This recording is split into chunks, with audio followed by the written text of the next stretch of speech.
ኦሞ ብሔራዊ ፓርክ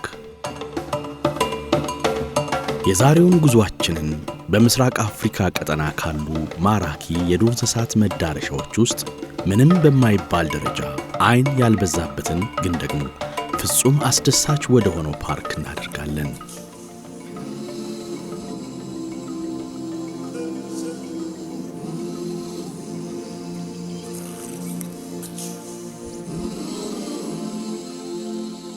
መነሻችንን ከሀገራችን መዲና አድርገን እዚያ ብርቅ ድንቅ ከሆነ ብሔራዊ ፓርክ ለመድረስ የ870 ኪሎ ሜትር ጉዞ ይጠብቀናል።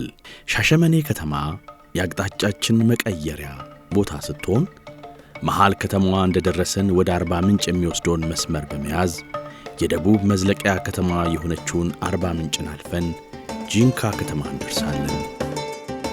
ኦሞ ከጂንካ የ200 ኪሎ ሜትር ርቀት ላይ ይገኛል።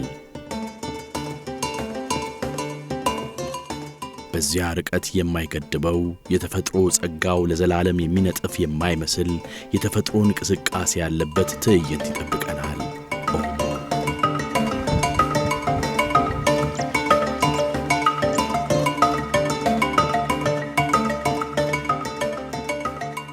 በኦሞ ወንዝ ህልውና በኦሞ ወንዝ መጠሪያ ተመስርቶ የሚኖረው ኦሞ ብሔራዊ ፓርክ በሀገራችን ካሉ ፓርኮች በስፋቱ ሦስተኛው ትልቁ ብሔራዊ ፓርክ ነው። በ4068 ስኩዌር ኪሎ ሜትር ስፋት ተንጣሎ ይገኛል።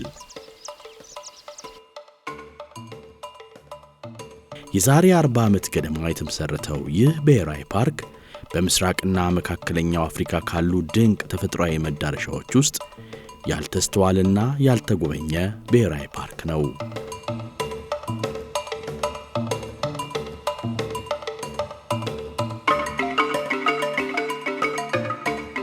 ኦሞ በዓለም ላይ ካሉ ምርጥ የተፈጥሮ መዳረሻዎች ውስጥ የሚካተት አስደናቂ ትዕይንትን የያዘ ፓርክ ነው።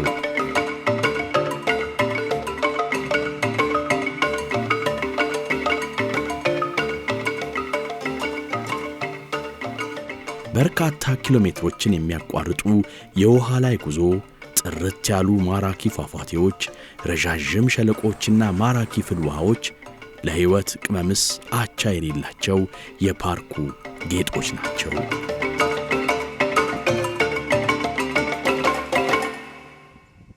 በአይነትና በብዛት የተትረፈረፈ የዱር እንስሳት ሀብት መኖሪያም ነው።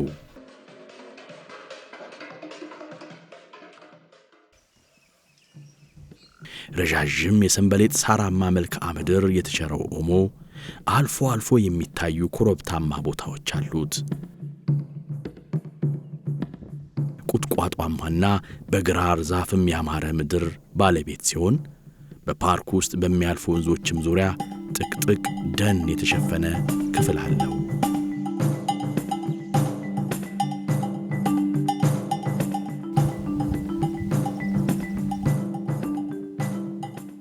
በዚህ ሁሉ ተፈጥሯዊ መልክ ኦሞ በስተምስራቅ በኦሞ ወንዝ ተከፎ በሰሜን ምዕራብ አቅጣጫ የማጂ ተራራና የሻራሙና ሳኢ ሜዳማ ስፍራ አቅፎ በስተደቡብ አቅጣጫ በልልባይ ሜዳና በዲርጋ ኮረብታ ተዘርግቶ በብዙ ድንቅ መስህብ ስፍራዎች የተሞላ ፓርክ ነው።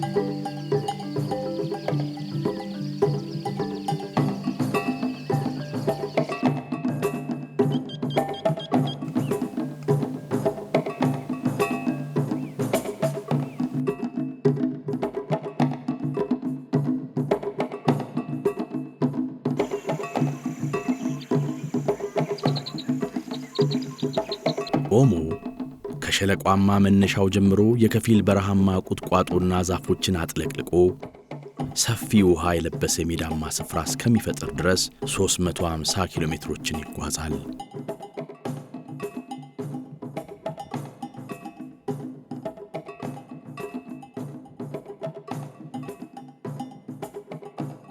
የኦሞ ወንዝ ድምፁን አጥፍቶ በአርምሞ የሚያቋርጥበትን ቦታ ተከትለው የበቀሉ ትላልቅ ዛፎች ሲኖሩ ከነዚህም ውስጥ አብዛኛዎቹ ጣፋጭ ፍራፍሬን ያንዠረገጉ ናቸው።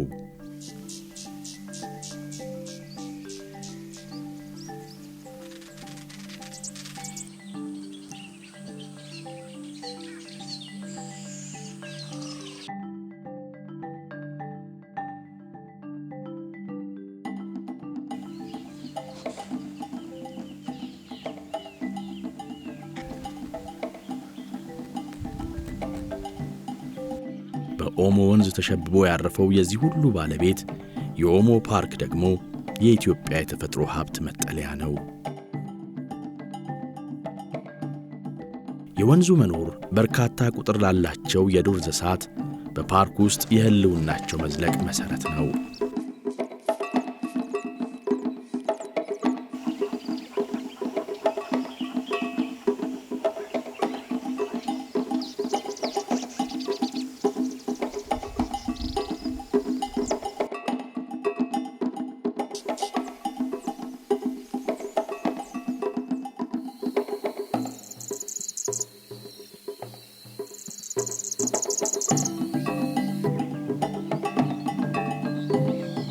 በፓርኩ ጭልጥ ያሉ ሜዳማ ስፍራዎች በርካታ ቁጥር ያላቸው ከርከሮ፣ ቶፒ፣ አምባራይሌ፣ ቆርኬ በስፋት ተሰራጭተው ይታያሉ።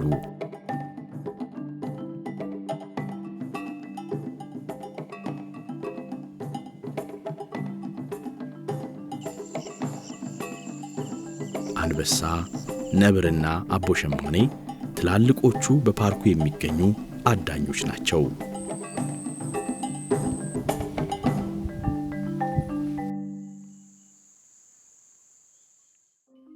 ድኩላ፣ ቀይ ጦጣን ጨምሮ ሌሎች የጦጣና የዝንጀሮ ዝርያዎች በፓርክ ውስጥ በብዛት ይገኛሉ።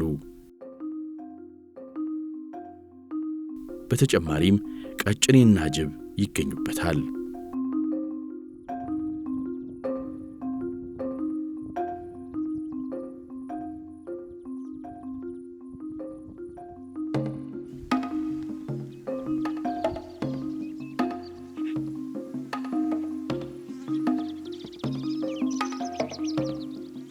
ጎሽ የፓርኩ ዋነኛ ጌጥ ሲሆን በከፍተኛ ብዛት በግርማ ሲንጎማለል ይታያል።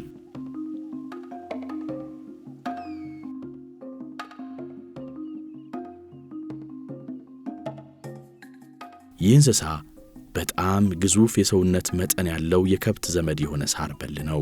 በአፍሪካ የጉብኝት መዳረሻዎች 5ቱ ትላልቅ ከሚባሉት እንስሳት ይመደባል። አብዛኛውን ጊዜውን የሚያሳልፈው ሙሉ ሳራማ በሆኑና በቁጥቋጦ በተሞሉ ስፍራዎች ነው። በእጅጉ የተጋለጡ ቦታዎች ምቾት አይሰጡትም። ጎሽ ከሌሎች ሳር በል እንስሳት አንጻር ሲታይ በጣም ግዙፍና ክብ የሆነ ሰፊ አካል ያለው የከብት ዝርያ ነው።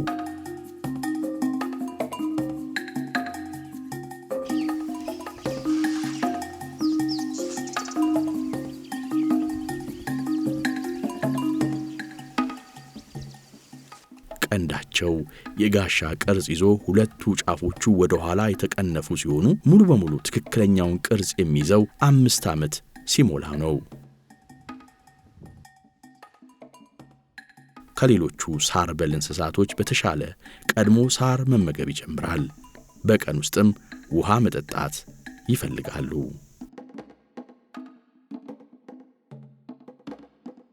ቡድኑ የሚመሰረተው በአንድ ቤተሰብ ባሉ ሴቶች ሲሆን በስራቸውም የቅርብ ዕድሜ ልጆቻቸው አብረው ይከተላሉ። ቡድኑ ግን የሚመራው በወንዶች ነው።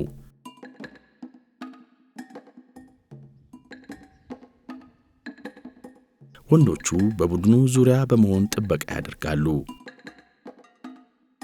ወንደላጤዎቹም እንዲሁ የራሳቸውን ቡድን መስርተው ከቡድኑ በቅርብ ርቀት ይኖራሉ። ያረጁት ጎሾች ከየትኛውም ማህበራዊ ቡድን የተገለሉ ናቸው። በደረቅ ወቅት የወንደላጤዎቹ ቡድን ርቀቱን በማስፋት ለሁለት ቡድን ተከፍሎ ከዋናው የእናቶች ቡድን ቀጠና ርቆ ይሄዳል። ከ4 እስከ 12 ያሉትና ከዚያ በላይ ዕድሜ ያላቸው ቡድኖች ይመሰርታሉ።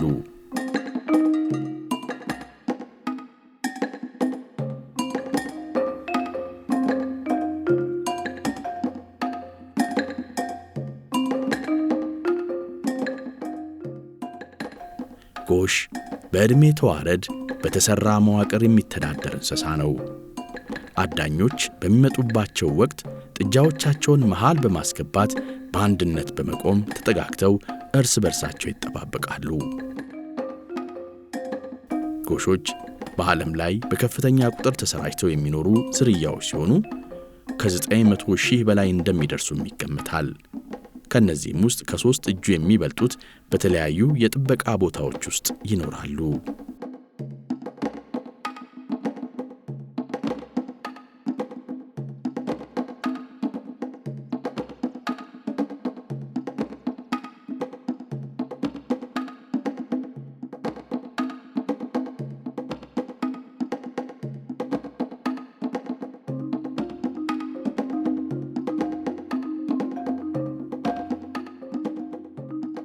የምድራችን ግዙፉ ባለ 4 ጉልበት እንስሳ ዝሆን፣ ባለጋማና ባለግርማው ውድንቢ የፓርኩ ሌሎች ጌጦች ናቸው። ውድንቢ እንደ አካለ መጠኑ ቀሰስተኛ የሚመስል እንስሳ ነው። በጣም ከፈጠነ እስከ 40 ኪሎ ሜትር በሰዓት ይፈረጥጣል። በመደበኛ እንቅስቃሴው ሰዓት እስከ 22 ኪሎ ሜትር ይሄዳል። እስከ 2 ሜትር ተኩል ከፍታ ከመሬት ይዘላል። በዓለም ላይ ካሉት የአጋዘን አስተኔ ትልልቆቹ ዝርያዎች የሆኑት ውድንቢዎች አጭርና ጥምዝ ቀንድ አላቸው።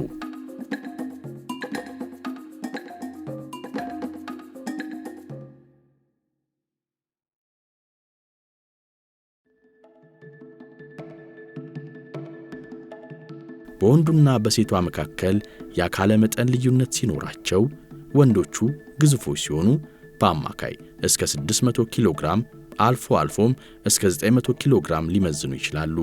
ሴቶቹም እስከ 500 ኪሎ ግራም ይጠጋሉ። እስከ 500 የሚደርስ ቁጥር ያላቸው ውድንቢዎች በአንድ ላይ በመስክ ተሰማርተው ሊገኙ ይችላሉ።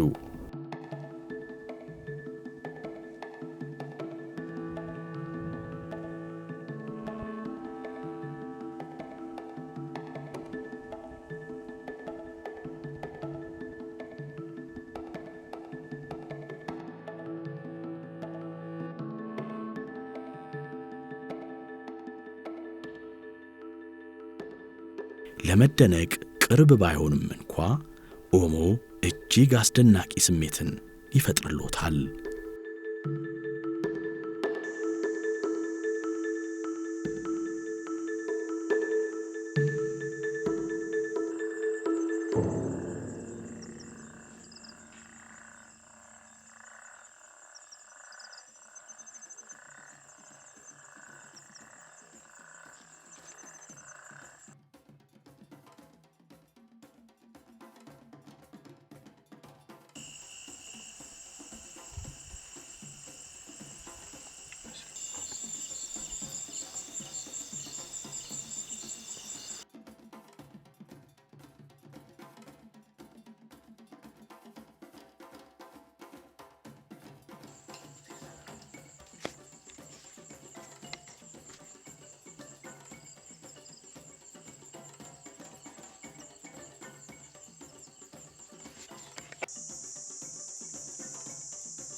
ከዚህ ሌላ ኦሞ ከ312 በላይ የአዕዋፍ ዝርያዎች ባለቤት ነው። በሳር ምድር አካባቢና በወንዞች ዳርቻ የሚገኙ በርካታ የአዕዋፍ ዝርያዎች ለምስራቅ አፍሪካ ጎብኚዎች የተለመዱ ናቸው።